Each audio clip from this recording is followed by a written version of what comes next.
Welcome to the Your Most Interesting Story podcast. My name is Rob, and each episode we hear about and dig into the most interesting thing that's happened to someone in their life. These are first-hand, true stories told by the people who experienced them. This episode's guest has spent the majority of her professional career on a boat in the Bering Sea. Let's hear Colleen's most interesting story. The captain gets the Mayday call in the wheelhouse, and I actually wasn't in the wheelhouse when that call came in. I was down in the factory working as a processor.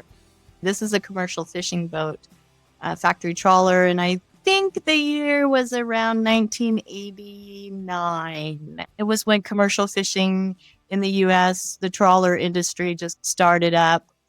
I was probably about 28 years old, and the manager came in and said, everyone out, we're needed out on deck, which is really odd. We're all going, this is not normal.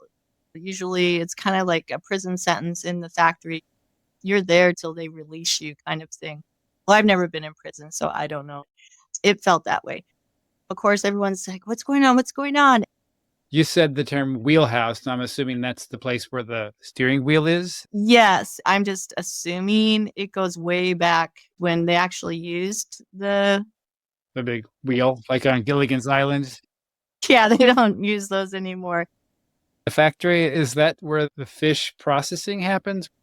Correct. The boat I was on, or have always been on, really is a factory trawler, which means we catch fish and then process it on the boat. Factory trawlers are massive floating production facilities that can catch, process, and freeze fish in a single operation while at sea, sometimes remaining offshore for months at a time. These impressive vessels house complete processing lines where fish is filleted, packaged, and frozen immediately after capture, maintaining peak freshness until they reach markets across the globe. Factory trawlers represent one of the most efficient advances in modern commercial fishing technology. Mayday means help me in French, and it's kind of the international signal for pretty serious stuff. Everyone comes that's in the area that can help out. I don't know where exactly we were. I never know where we are, but we're in the Bering Sea. I do know that. I remember that I went up to the deck, and it was kind of breezy out. Typical weather, cold.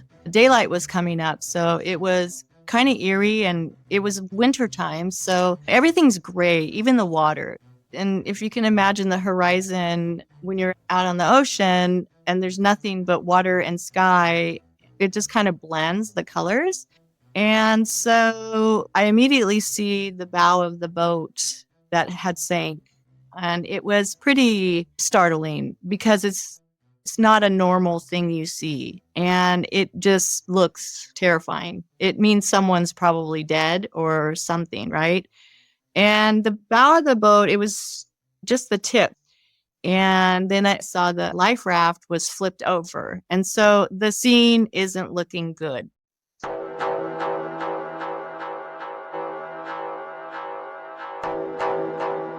This was my first experience with anything like this, and I was young, and I was like, oh my God, what's happening? Whenever anyone's overboard, everyone needs to come out and help search for the person because it's really hard to see someone floating in the water. And so we're all looking for survivors. We don't really have details of how many people. And then someone says, oh, there's somebody floating, and they weren't moving, so that wasn't a good sign. And she floated right underneath me. I'm looking down right at her face, and she was lapping up against the side of the boat and wasn't going anywhere but right underneath me. And I was staring at her face.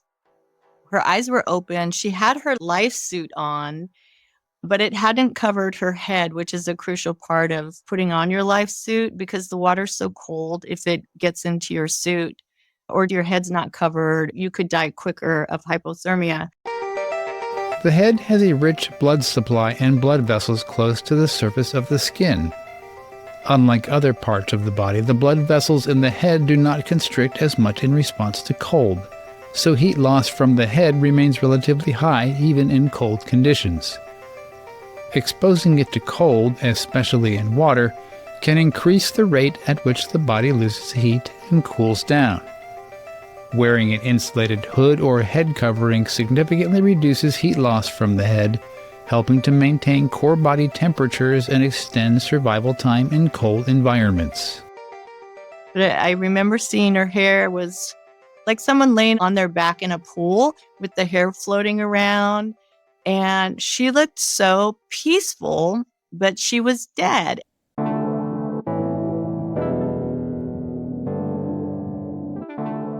And I remember just kind of shocked.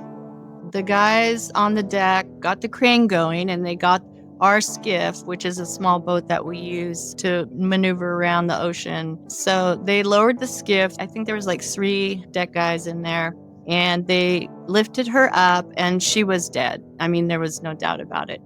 It took a lot of effort for these 3 big dudes to get her in the skiff. So they brought her up, and at that point I left. I had seen enough. I'm not one of those that, like, when there's an accident on the side of the road, I don't slow down and try to see a dead body.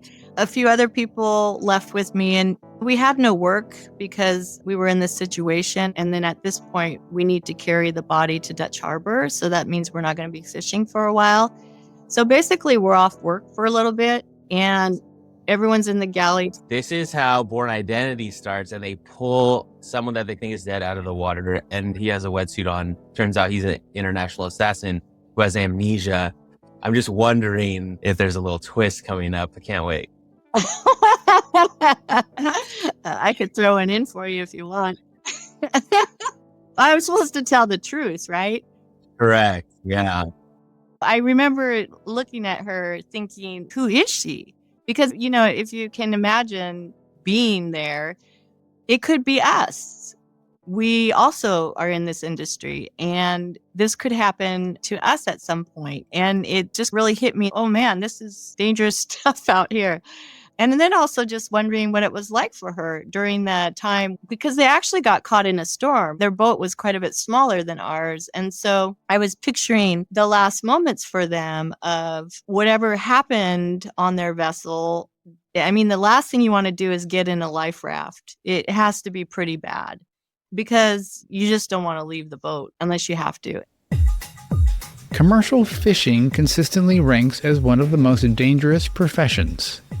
According to data, commercial fishermen have experienced work-related fatality rates exceeding 40 times higher than that of the average worker, with some reports indicating a fatality rate of over 100 deaths per 100,000 workers.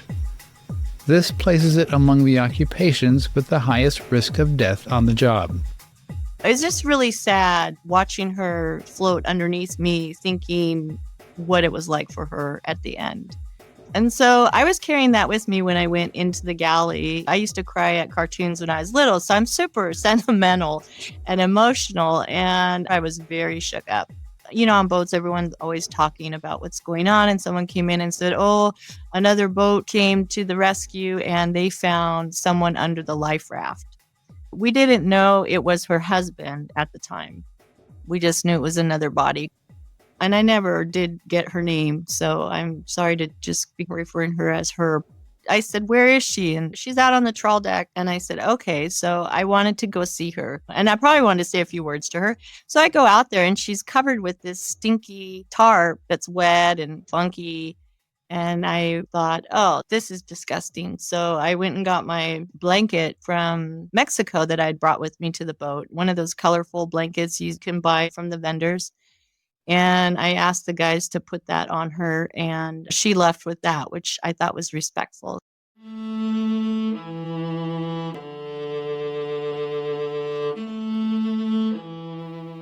I don't really remember much after that, except we did get a really lovely thank you card from her mother.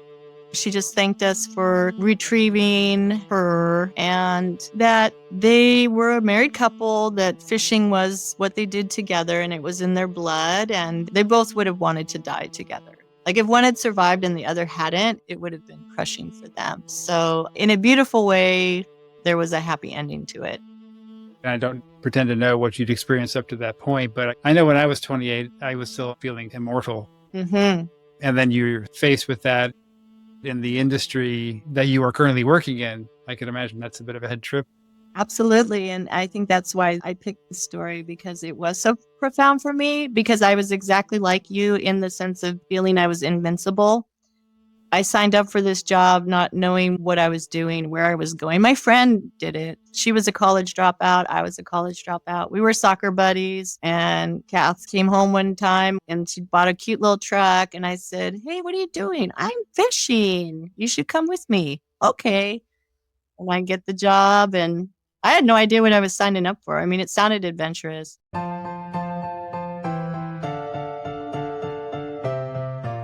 Did you like it? Like, besides this story, which was traumatic, obviously. Yeah. Did you like the job? I loved a lot about it. I didn't love my job. At the time, I was in the factory, which meant standing in one place doing a repetitive motion in a cold environment, and I hated it, quite honestly. Data suggests that roughly 50 to 70% of Americans are either disengaged, dissatisfied, or would not recommend their jobs to others, though only a smaller percentage, somewhere between 6 to 16%, actively hate their jobs in the strongest sense.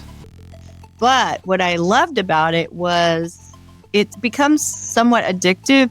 It's not necessarily physically hard. It's hard in the sense of, if you can imagine, back then we didn't have music to play in our headphones or anything. And so it's like so boring. I would daydream about what I was going to do off the boat. And the thing that I loved about it was once you were off your contract, I had made a substantial amount of money and I had a lot of time off and I would travel all over the place.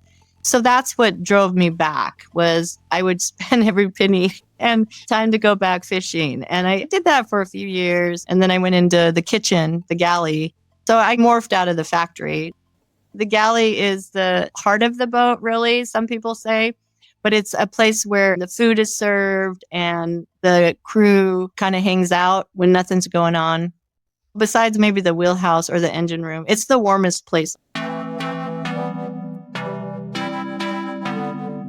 So I moved into the galley and I decided I wanted to go to culinary school to really learn how to cook. After culinary school, I started working for a caterer and I thought I wanted to do that, but I just made more money on the boat cooking and I didn't have to worry about profit and I could do whatever I wanted and it wasn't my money I was spending. The other thing is, at the end of my contract, I could walk away from it and take a break.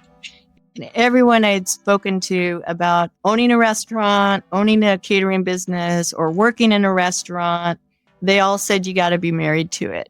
And I didn't like cooking that much. I mean, some people do and they excel at it tremendously, but that wasn't my thing. I love it, but I don't want to live it all the time.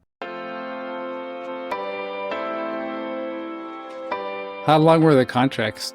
In a year, I was working about 8 to 9 months in the early days. Straight? No, it was broken up. Okay. 2 months or 3 months on, a month off, 2 or 3 months on. Makes sense. When you get a contract to be on a commercial fishing boat, do they give you any kind of Mayday training? Yes, we do have Okay. training. Yeah, it was a little more relaxed back in those days, but over the years, there were some incidences that happened which kind of changed the industry and the regulations and safety. Now it's very regulated. Monthly, we need to put on our life suit and we do drills. Our fire Okay. team does drills once a week, which is important. How long does it take you to reacclimate to either being on shore or on a boat after being the other place for an extended period of time?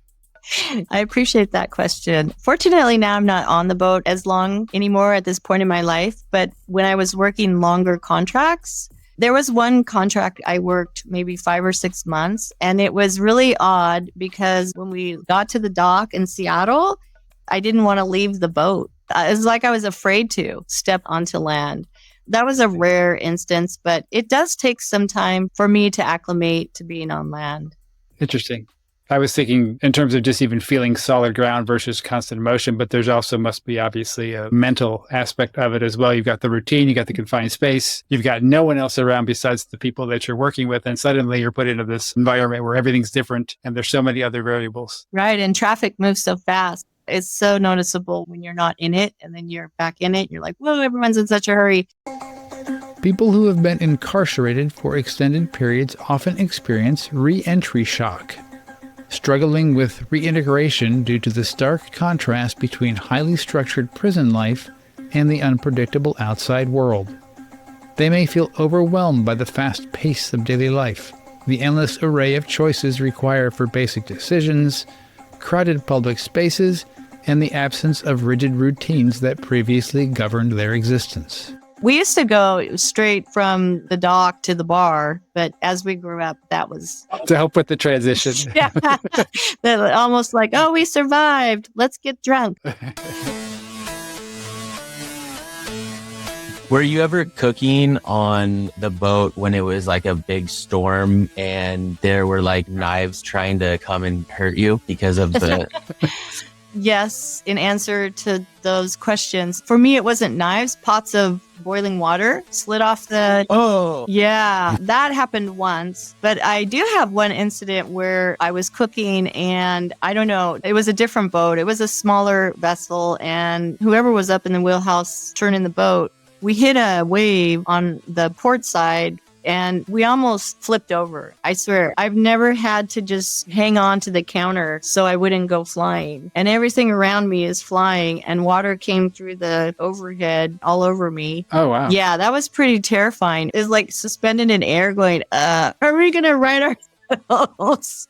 That was kind of scary. Yeah. But the funniest thing on boats is that will happen and then you just get back on with your day. Well, the dinner's kind of ruined after that, right? Bunch of salt water and the potatoes are flying everywhere. Knives just missed your jugular. Shit, that's gnarly. I don't know. People expect to eat. Hell yeah, we do. I've never not served a meal because of bad weather. The guys always know, because usually I'm very amiable, I guess is the word I'm looking for. Like, hey, here it is, and da-da-da. But if they come to the line and I'm like, don't look at me. Well, usually they know because the weather's so bad. They know I'm having a hell of a time. And nobody really says hi or anything because it's just, don't talk to me. Do not talk to me. Outside of this instance that you described to us, what's the most frightening experience you've had? You mentioned almost flipping over. Are those the toppers or is there something else that might have happened? The thing you don't want is to have a lot of these kind of stories. I don't have a lot. I would probably say, besides that one where I had to hang on so I wouldn't go flying across the galley, I would just say bad weather. We've been in some storms that are pretty frightening. I try not to do anything, especially as I'm older, maybe when I was younger, try not to do anything stupid. One time I did jump from boat to boat Oops. out in the middle of the sea because my boyfriend at the time was on another boat and we were passing in the night. And he said, hey, look, Jeez. I know. I said, hey, let's tie up so we can see each other for a little while. And so that was pretty stupid. I look at it now and go, oh my God, you idiot. That's probably not in your safety training. They don't teach you how to jump from boat to boat. No, it's not.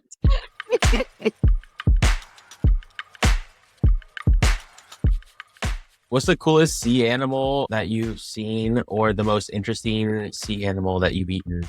Where we are, I don't see a lot of it because I'm up in the kitchen. I'm not sorting the fish downstairs. So I don't get to see what we're catching, but it's typically the same kind of fish in the Bering Sea. It's not like tropical ocean or anything like that.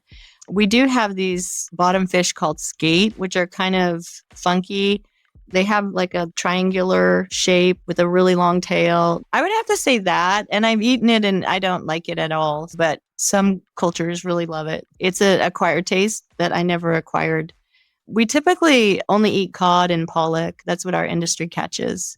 If we were to catch a salmon, we cannot cook it. It's a prohibited species. Or halibut. We can't cook halibut either. Commercial fishing in the Bering Sea is strictly regulated through seasonal closures, quota systems, and bycatch limits to protect salmon and halibut populations. These protections, enforced through international agreements and comprehensive monitoring, also extend to other species like crabs and rockfish through catch limits and gear restrictions. Internet service when you're out now? Is everybody on their cell phone like they are on land these days? They are. Yeah. That just happened on our vessel about 10 years ago. Okay. It can be spotty. It's not always good.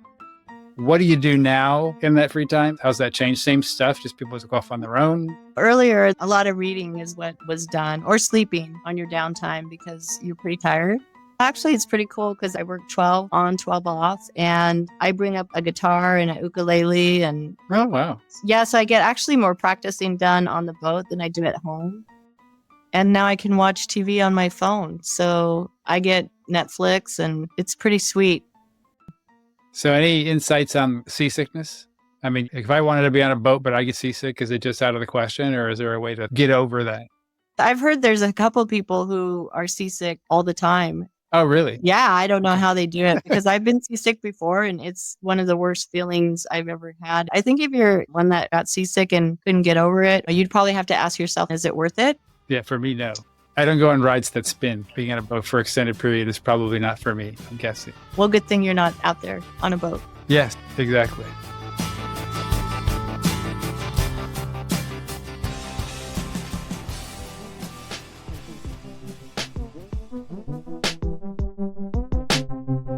And that's going to bring Colleen's story to an end. If you're interested in hearing more stories from Colleen, she has a Substack where she writes about her commercial fishing experiences, among other things, including her work as a wellness coach.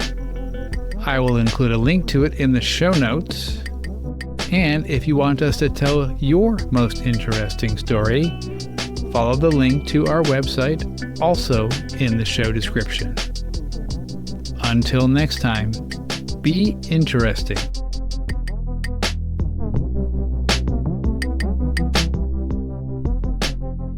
Do you know how to play Somewhere Over the Rainbow? Because that's the one that's going to win the crowd for the quinoa. I swear to God.